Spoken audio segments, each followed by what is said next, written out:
Encore cette année, vous organisez une activité. Tu veux nous en parler un peu? Oui, on organise en fait un expo-vente le 12 et 13 août à l'Hôtel de Ville. Puis en même temps, on fait une levée de fonds là, pour Thomas, juste ici. Fait qu'on combine un expo-vente et une levée de fonds, là, un peu comme on avait fait l'an passé, parce que c'est notre 2e édition. L'année dernière, c'était la petite Jeanne qui a hérité là, des sous. Exact. Vous aviez ramassé quelques milliers de dollars, c'est quand même bien. Vraiment.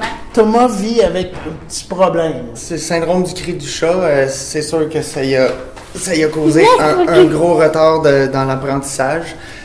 Encore là, aujourd'hui, il a bientôt 8 ans, puis il a l'âge mental peut-être d'un enfant de 5-6 ans maximum. Il voit pas le danger, il a toujours besoin d'une surveillance constante. Donc, ça laisse pas beaucoup de répit à moi puis maman. C'est 24 heures sur 24, là. C'est même les petites alarmes sonores sur les portes, être sûr qu'ils se lèvent pas la nuit pour partir à l'aventure, comme je dis. Là, c'est pas une fugue, mais il est trop curieux puis il veut toujours aller explorer un petit peu tout. Puis c'est sûr que ça l'occasionne des frais, là. C'est pas facile pour les familles qui vivent avec des enfants malades. Non, c'est sûr que c'est beaucoup de frais. Il porte encore des couches, même si son âge, il commence à prendre la propreté. Mais juste en couche, c'est quand même beaucoup. Quand on va avoir un petit peu de temps pour souffler les répits, c'est très cher pour les répits. Là. C'est généralement autour de 100-150 $ par jour. Donc, ça aussi, c'est vraiment... ça coûte beaucoup. Puis, avec ses frères et sœurs aussi, il y a plein de frais qui s'accumulent. Ouais.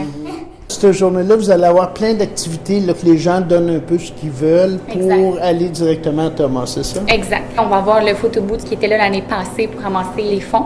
Il va y avoir Josiane cette année aussi là, qui va faire les maquillages là, pour enfants. Il va y avoir une massothérapeute aussi. Il va y avoir encore les petites mascottes qui vont ramasser des sous en échange d'un selfie avec eux. Par la suite, il va y avoir 41 exposants. Certains vont donner des fonds.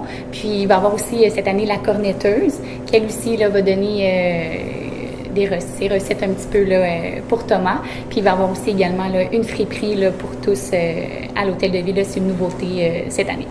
Fait qu'on invite tout le monde le 12 et 13 août à la salle municipale de Saint-Laurentide. Exact. Puis ça commence en fait, là, les heures d'ouverture, c'est de 10h à 5h le samedi. Puis le dimanche, c'est de 10h à 4h.